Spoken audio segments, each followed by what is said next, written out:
বিসমিল্লাহির রহমানির রহিম। আসসালামু আলাইকুম ওয়া রাহমাতুল্লাহি ওয়া বারাকাতুহু।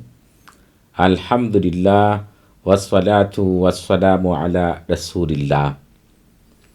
আপনারা যারা আমাদের চ্যানেলটি এখনও সাবস্ক্রাইব করেননি তারা আমাদের চ্যানেলটি এখনই সাবস্ক্রাইব করুন এবং আমাদের পাশে থাকার বেল বাটনটি এখনই অন করুন। আজকে আমি আপনাদের মাঝে হাজির হয়েছি স্বামী স্ত্রী, নারী পুরুষ, আত্মীয় স্বজন, এমনকি শত্রুদের মাঝেও প্রেম ভালোবাসা সৃষ্টি করার 100% পরীক্ষিত সেরা শক্তিশালী বিশেষ একটি আমল নিয়ে। এই আমলটি যার জন্য করবেন সেই ব্যক্তি যদি কাছে থাকে তার জন্য করতে পারবেন, সেই ব্যক্তি যদি দেশের বাইরে থাকে অথবা আপনার কাছ থেকে অনেক দূরে থাকে তাহলে ওই আমলটি করতে পারবেন। এই আমলটি স্বামীর জন্য করতে পারবেন, স্ত্রীর জন্য করতে পারবেন, যে ছেলেকে আপনি পছন্দ করেন বিয়ে করতে চাচ্ছেন তার জন্য করতে পারবেন, যে মেয়েকে আপনি পছন্দ করেন বিয়ে করতে চাচ্ছেন তার জন্য করতে পারবেন।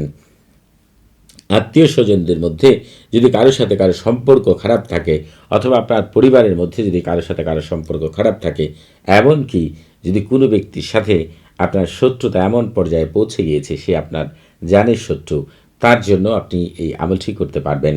কেন এই আমলটি এতটা শক্তিশালী?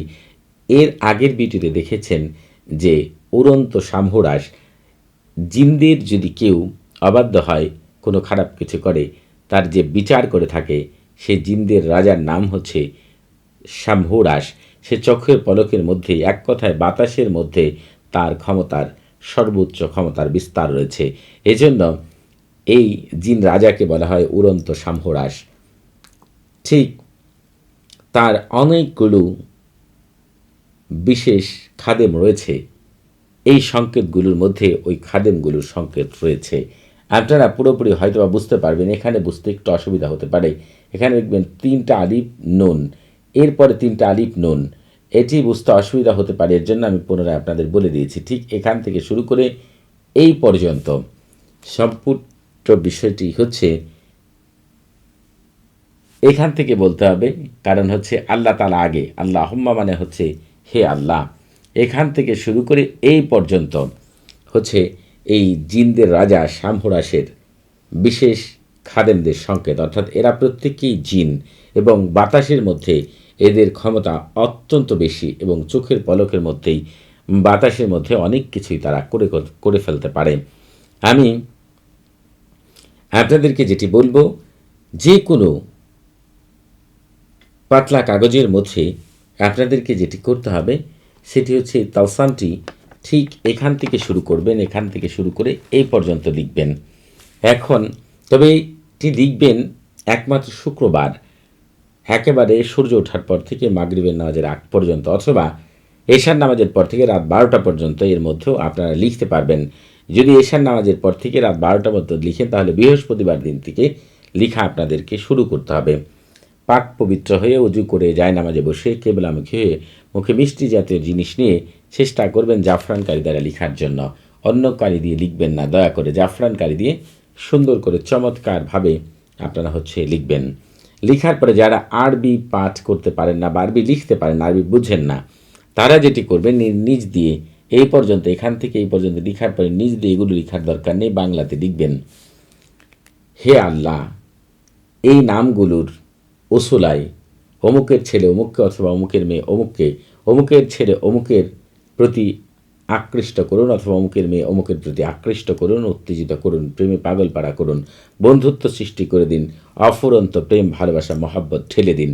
ঠিক এই কথাগুলো এক কথায় হচ্ছে শুরুতে শুধু হে আল্লাহ এই পবিত্র নামগুলোর উসলায়, এর পরে থেকে হচ্ছে আকৃষ্ট করে দিন অমুকের অন্তরকে, তারপরে আপনার মতো করে সুন্দর করে সাজিয়ে তাওকে লিখতে পারবেন।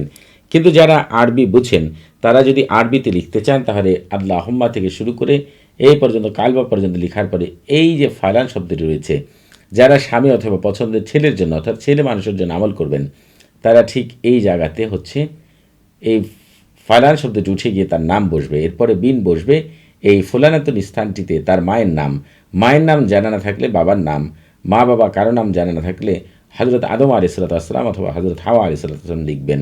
লি মুহাব্বাতিনের পরে এই স্থানটিতে আপনার নিজের নাম, এরপরে বিনতে, আর দ্বিতীয় এই ফলানতের স্থানটিতে আপনার মায়ের নাম। এখন আপনার যার স্ত্রীর জন্য অথবা পছন্দের মেয়ের জন্য আমল করবেন, এই কালবার পরে এই যে ফালান শব্দটি রয়েছে এটি উঠে গিয়ে তার নাম বসবে। এরপরে মেয়েদের নামের পরে বিনতে বসে, এই যে বিনতে, বিন উঠে যাবে, বিনতে বসবে। এরপরে এই স্থানটিতে তার মায়ের নাম জানা না থাকলে বাবার নাম জানা না থাকলে হযরত আদম আলাইহিসসালাম অথবা হযরত হাওয়া আলাইহিসসালাম লিখবেন। এরপরে লি মুহাব্বাতিনের পরে এই স্থানটি আপনার নাম, যেহেতু আপনি ছেলে মানুষ, আপনার নামের পরে বিন বসবে, বিনতে উঠে গিয়ে এই স্থানটিতে আপনার মায়ের নাম লিখবেন। এরপরে এই তলসামের মধ্যে সামান্যতম আতর মেখে এরপরে যেটি করবেন, সামনে 3-4টি আগরবাতি ধরাবেন। আগরবাতির ধোঁয়াগুলো যেন এমনভাবে ধরবেন তলসামটি, এটির উপরে আগরবাতির ধোঁয়াগুলো যেন এই তালসামের গায়ে লাগে। এরপরই তালসামটিকে কয়েকটি ভাঁজ করবেন, ভাঁজ করে কালো সুতা দিয়ে বেঁধে উঁচু একটি গাছে ঝুলিয়ে দিবেন, অথবা এমন গাছে ঝুলিয়ে দিবেন যাতে বাতাসে নড়াচড়া করতে পারে। যখনই বাতাসে নড়াচড়া করবে তখনই এদের মধ্যে এমন জাগরণ সৃষ্টি হবে, ওই ব্যক্তি পৃথিবীর যে প্রান্তেই থাক না কেন তার কাছে গিয়ে তার নিঃশ্বাসে ঢুকে, কলবে ঢুকে, মস্তিষ্কে ঢুকে আপনার জন্য এমন প্রেম, মহব্বত, ভালোবাসা, আকর্ষণ সৃষ্টি করে দিবে, সে আপনার জন্য পাগল পাড়া হয়ে যাবে। ওই ব্যক্তি যদি আপনার জানের দুশ্মন হয়, সেই ব্যক্তিও আপনার প্রেমে এমন আকৃষ্ট হবে যা আপনার চিন্তার বাইরে। তবে আপনার এই আমলটি করার আগে অবশ্যই এই ইজাজত নিয়ে নেবেন। আপনারা যারা কমেন্টের মাধ্যমে ইজাজত নিতে চান তারা নিজের নাম, বাবার নাম, মায়ের নাম উল্লেখ করে রুচিশীল কমেন্ট করবেন। যারা কথা বলার মাধ্যমে ইজাজত নিতে চান তারা সালাম বিনিময় করার পরে নিজের পূর্ণ পরিচয় দিয়ে কী বিষয়ে ইজাজত চান সেটি বলবেন। ইনশাআল্লাহ মন থেকে ইজাজত দিয়ে দিব।